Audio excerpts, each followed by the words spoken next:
Hello dear student आज का मेरा टॉपिक है वी डी आर एल का फुल फॉर्म होता है वेनेरियल डिजीज़ रिसर्च लेबोरेटरी। ये एक टेस्ट होता है जो कि सिफिलिस को डायग्नोस करने के लिए किया जाता है। इस टेस्ट को हम फ्लोकुलेशन टेस्ट के नाम से भी जानते हैं। इसमें जो एंटीजन है वो यूज़ किया जाता है जिसमें कार्डियोलिपिन के द्वारा वो बना होता है, और यह जो कार्डियोलिपिन है ये एक्सट्रैक्ट किया जाता है बीफ के हार्ट से। और ये टेस्ट जो है स्पेसिफिक टेस्ट नहीं है सिफिलिस को डायग्नोस करने के लिए, ये स्क्रीनिंग टेस्ट है। और शुरुआत में कभी भी जब कोई टेस्ट हम स्टार्ट करते हैं वो स्क्रीनिंग टेस्ट होता है, जिससे कि हमें पता लगाया जैसे कि पॉसिबिलिटीज़ हैं टेस्ट पॉजिटिव आने की या नेगेटिव आने की। ये इसका प्रिंसिपल है यहाँ पे वीडीआरएल का। इसमें जो पेशेंट है वो सफरिंग है वहाँ सिफिलिस से, और उसमें उसकी बॉडी में एंटीबॉडीज़ प्रेजेंट होंगे जो कि रिएक्ट करेंगे हमारे एंटीजन के साथ, कार्डियोलिपिन एंटीजन के साथ में। और स्लाइड फ्लोकुलेशन में टेस्ट में हम उसको देखेंगे, यानी कि स्लाइड में हम उसको टेस्ट करेंगे। और उसके बाद माइक्रोस्कोप के द्वारा उसको रीडिंग करेंगे हम, जो वहाँ पे हमारा वहाँ पे फ्लोकुलेशन आएगा उस फ्लोकुलेशन को हम चेक करेंगे हैंड लेंस के द्वारा या माइक्रोस्कोपिक लेंस के द्वारा।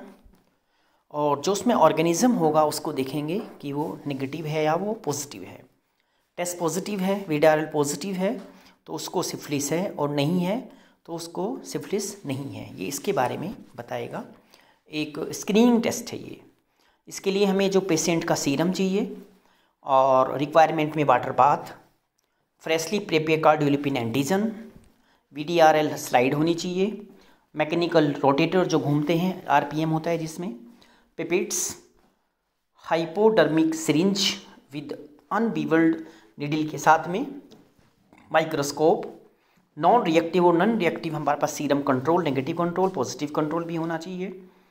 वीडीआरएल एंटीजन में हमारे पास कार्डियोलिपिन एंटीजन होता है जो एल्कोहलिक सॉल्यूशन के द्वारा बनाया जाता है। 0.03 कार्डियोलिपिन, 0.21% लेसिथिन और 0.9% होता है कोलेस्ट्रॉल। ये रिएजेंट बना के तैयार रखते हैं। वीडीआरएल स्लाइड जो कि ग्लास स्लाइड होती है जिसकी मेजरिंग 2 × 3 इंच और 12 कॉनकेव उसमें जो है वहाँ पे डिप्रेशंस होते हैं जिसके अंदर टेस्ट करते हैं, और 16 mm इसका डायमीटर होता है और 1.75 mm इसकी डेप्थ होती है। इसमें हम ये टेस्ट परफॉर्म करते हैं। ये हमारा वो डायग्राम है जिसमें यहाँ पे जो ये वेल्स होती हैं इनके अंदर हम ये टेस्ट जो है यहाँ पे परफॉर्म करते हैं। ये इसका प्रोसीजर है।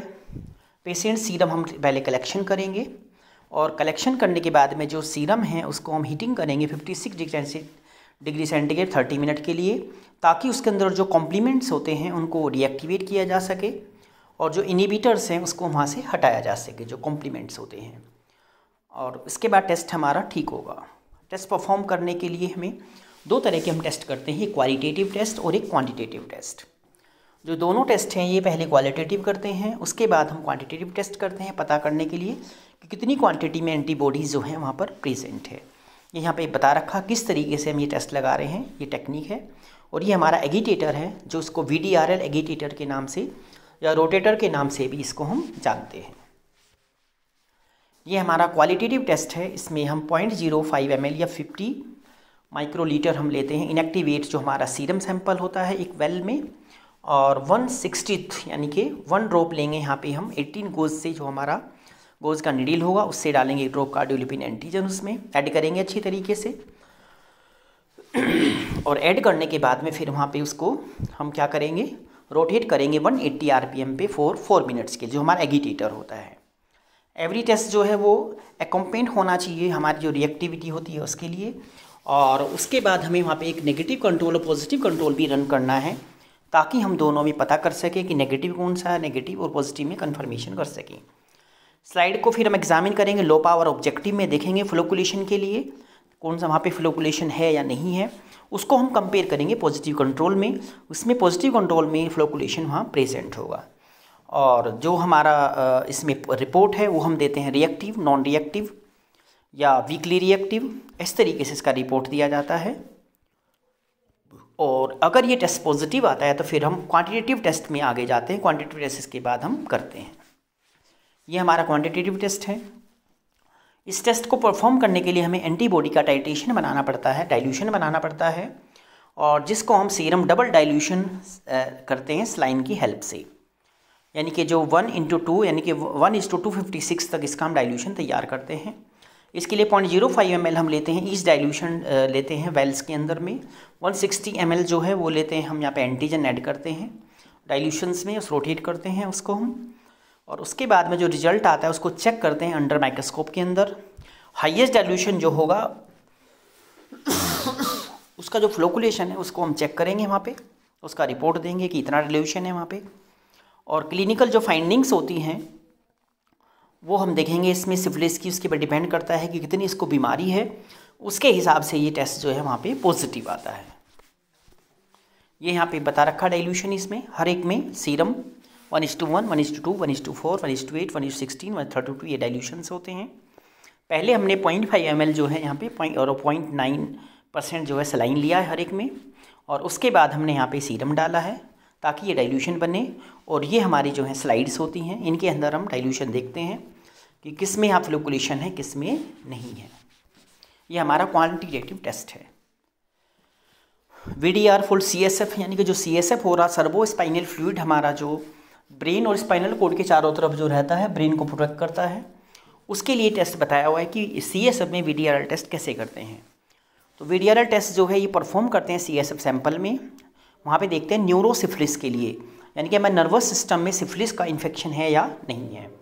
क्वांटिटेटिव टेस्ट VDRL टेस्ट जो है वो चॉइस होता है CSF करने के लिए, यानी कि जहाँ हमने सीरम लिया था वहाँ पे हमें लेना है CSF सैंपल।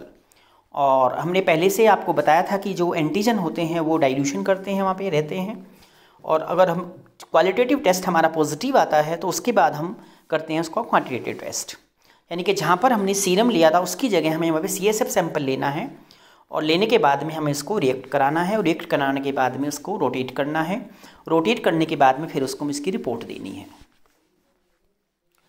इसमें हमें रिजल्ट देना है, टेस्ट की रिपोर्टेड करनी है। रिएक्टिव इसका मतलब होता है कि जो पेशेंट को इन्फेक्शन है, जो पैथोजेनिक है, ट्रिपनोमा पैल्डियम ऑर्गेनिज्म है, वो उसको पॉजिटिव है, और नॉन रिएक्टिव जो है वो उसमें नहीं है, नेगेटिव है वो एकदम, उसको इन्फेक्शन नहीं है, लेकिन does not be syphilis which can not be incubation period, ये वीकली रिएक्टिव होता है। ये यहाँ पर हमारा जो दिखाया है रिपोर्ट में नॉन रिएक्टिव है, इसमें कोई भी फ्लोकुलेशन प्रेजेंट नहीं है, और यहाँ पर ये दिख रहा है इसमें ये वीकली रिएक्टिव है, इसमें रिएक्शंस कम हो रही हैं, फ्लोकुलेशन कम है, और ये स्ट्रॉन्गली रिएक्टिव है, इसमें एकदम फ्लोकुलेशन हमें बहुत अच्छे तरीके से यहाँ पे दिखाई दे रहा है। इसमें जो 4 फोल्ड राइज टाइटर बनाते हैं, जैसे इन्फेक्शन, री इन्फेक्शन, ट्रीटेड फेलियर में ट्रीटमेंट ठीक से नहीं हुआ, वो फेल हो गया। 4 फोल्ड जो डायमीटर हो टाइटर का वो इफेक्टिव थेरेपी करता है, और जब नॉन ट्रोपोमल जो टेस्ट हमारा दिखाता है परसिस्टेंस एक्टिवली विद नो, इसमें साइन कोई साइन नम नहीं आता है, और इसके बाद वो डिक्लाइन टेस्ट हो जाता है, 6 मंथ में एडिक्वेट जो है थेरेपी उसको दी जाती है। और जो फोल्डर डिक्रीज होते हैं इनिशियल में वो उसको हम बोलते हैं सीरोसिस्टेंस, यानी कि सीरो फास्ट के नाम से जाना जाता है, जो ये एक अलग से टेस्ट होता है। प्रोजोन फिनोमिना इसमें आ सकता है। प्रोजोन फिनोमिना का मतलब है यहाँ पे एंटीजन एंटीबॉडी का रेशो ठीक नहीं होता है, और एंटीजन एंटीबॉडी का रेशो ठीक नहीं होगा तो उसको प्रोजोन इफेक्ट के नाम से जानते हैं। यानी कि अनडाइल्यूटेड जो सीरम स्पेसिमेन होता है वो हाई क्वालिटी का जो उसमें एंटीबॉडीज होती हैं वो फॉल्स रिपोर्ट, जो कभी कभी फॉल्स नेगेटिव रिपोर्ट हमें दे सकती हैं, इसलिए वहाँ पे हमें डाइल्यूशन करने की ज़रूरत करती है, उसमें वो पॉजिटिव आएगा।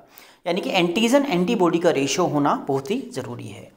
जो प्रोजोन का इंसिडेंस होता है वो एक जनरल पॉपुलेशन के ऊपर होता है, जो कि हमें दिखाया गया है कि 0.44% में ये देखा जा सकता है, और ये क्लिनिकल सिग्निफिकेंस के केस में जो है अलग अलग जो पेशेंट हैं उनमें दिखाई देता है।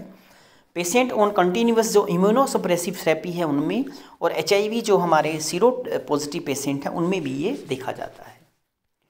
फॉल्स पॉजिटिव रिएक्शंस आ सकती है, जैसे टेक्निकल फॉल्स पॉजिटिव रिएक्शंस, हमारे पास जो कंट्रोल था उस वो डाल दिया और गड़बड़ गलती से डल गया, वेरिएशन इन नॉर्मल में, और कुछ इंडिविजुअल जो वहाँ पे excess production of reagin antibodies है उनके कारण भी आ सकता है, फॉल्स पॉजिटिव रिएक्टिविटी हो सकती है।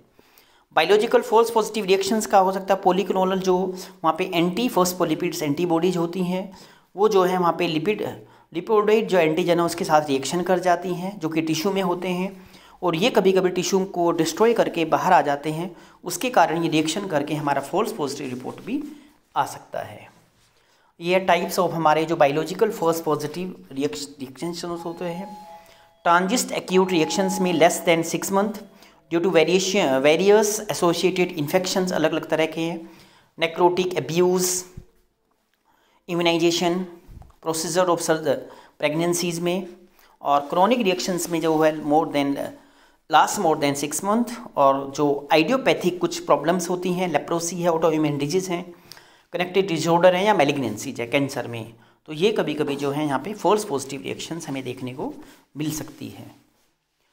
वेरिएंट्स ऑफ VDRL टेस्ट, इसमें अनट्रीटेड सीरम एंड रीजन्स जो हमारे होते हैं USR टेस्ट, रैपिड प्लाज्मा जिसको RPR बोलते हैं, रीजन स्क्रीन टेस्ट RST बोलते हैं, ऑटोमेटिक रीजन टेस्ट ART बोलते हैं, ऑटोलोडिन रेड अनट्रीटेड टेस्ट है जो है ट्रस्ट बोलते हैं इसको TRUST। ये अलग अलग के जो टेस्ट हैं, अलग अलग तरह के जो टेस्ट हैं वो अवेलेबल होते हैं यहाँ पे।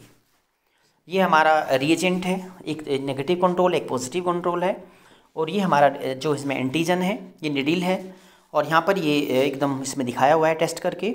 फर्स्ट में नॉन रिएक्टिव, इसमें वीकली रिएक्टिव, और इसमें पूरा हाईली रिएक्टिव, फ्लोकुलेशन क्लियर उसमें दिखाई दे रहा है। ये ट्रोपिनमल टेस्ट है हमारे कुछ। इसके अलावा जो टेस्ट होते हैं वो ट्रोपिनल पेडिनम के लिए हम करते हैं, इसमें यूज किए जाते हैं, और इसके लिए एंटीजन जो है हम यहाँ एंटीबॉडीज़, जिसमें एंटीजन जो है वो हम लेते हैं, और एंटीबॉडी जो है पेशेंट से लेके उनको हम टेस्ट के लिए यूज़ करते हैं। और इसमें डिजीज़ है उसको कन्फर्मेशन किया जाता है टेस्ट के द्वारा। और जो ये टेस्ट होता है ये रिएक्टिव आता है जब नॉन ट्रिपल टेस्ट के कभी कभी जिसमें फॉल्स नेगेटिव रिपोर्ट भी आ जाती है, या फॉल्स पॉजिटिव भी इसमें रिपोर्ट हमें देखने को मिल जाती है। वो किसी और के कारण आती है, जैसे हमारे टिश्यू में कार्डियोलिपिन है वो बाहर आ जाए सीरम के साथ में, तो वो रिएक्ट करके पॉजिटिव दिखा देता है। कॉमनली यूज ट्रिपलम में जो हमारे टेस्ट होते हैं, फ्लोरेसेंट ट्रिपलम एंटीबॉडी एब्जॉर्प्शन टेस्ट, इसको बोलते हैं FTA एब्जॉर्प्शन टेस्ट। ये कन्फर्मेटिव टेस्ट होते हैं, इनमें कभी भी रिपोर्ट जो है नेगेटिव नहीं आती है। फ्लोरेसेंट ट्रिपल एंटीबॉडी एब्जॉर्प्शन, जिसको हम डबल स्टेनिंग टेस्टेड बोलते हैं, FTA एब्जॉर्प्शन DS टेस्टिंग। ट्रिपिनोमा पैलिडियम हेमाग्लूटिनेशन टेस्ट, ऐसे TPHA बोलते हैं, और ट्रिपोनिमल एंजाइम इम्यूनोएस्से, इसको EIA के नाम से जाना जाता है। ये सारे के सारे जो चारों हैं ये कन्फर्मेटरी टेस्ट हैं ट्रिपिनोमा पैलिडियम को एग्जामिन करने के लिए। ये हमारा पहला है फ्लोरेसेंट ट्रिपिनोमल एंटीबॉडी जिसको FTA एब्जॉर्प्शन टेस्ट बोलते हैं। ये हमारा एक इनडायरेक्ट इम्यूनोफ्लोरेसेंस एंटीबॉडी टेस्ट होता है, जो कि ये टेस्टिंग सीरम को डाइल्यूट करके किया जाता है। इसमें हमें सॉर्बेंट जो है वो यूज किया जाता है, और सीरम प्लेस करते हैं माइक्रो स्लाइड के ऊपर हम वहाँ पे, और टेम्परापेडियम जो है उसके साथ मिक्स किया जाता है। कॉन्जुगेटेड फ्लोरेसेंस लेबल जो एंटी ह्यूमन ग्लोबुलिन है उसको वहाँ पे ऐड करते हैं, और ऐड करने के बाद में फिर वहाँ पे हम जो इंटेंसिटी देखते हैं फ्लोरेसेंस की, वो रिएक्टिविटी बॉर्डर लाइन, ठीक है ना, वो देखते हैं। फॉल्स पॉजिटिव और नेगेटिव में भी ऑकर, और इसमें जो मोस्ट सेंसिटिव जो हमारा सीरोलॉजिकल जो हमारे अर्ली स्टेज सिफिलिस का डायग्नोस करने के लिए यूज किया जाता है। इसमें एडवांटेज हाईली स्पेसिफिसिटी है, सेंसिटिविटी अच्छी है, और इसमें 1 से 2 वीक में बीमारी है उसको डिटेक्ट नहीं की जा सकते हैं। डिसएडवांटेज क्या है, जो एक्सपेंसिव है, टाइम कंज्यूमिंग ज़्यादा लगता है, रीडिंग जो है वो टाइम लगता है उसको करने के लिए, और वेल ट्रेन पर्सनल जो है टेक्नीशियन की यहाँ पे नीड होती है। ये यहाँ पे एग्जामिन कर रखा है, देखो यहाँ पे ये टेम्परापेडियम जो हमें माइक्रोस्कोपिक के द्वारा यहाँ पे दिखाई देता है डार्क ग्राउंड माइक्रोस्कोप में। ये हमारी अलग टेक्निक है फ्लोरेसेंट ट्रिपोनिमल एंटीबॉडी एब्जॉर्प्शन टेस्ट। इसमें डबल स्टेनिंग टेस्ट के नाम से भी ये जाना जाता है।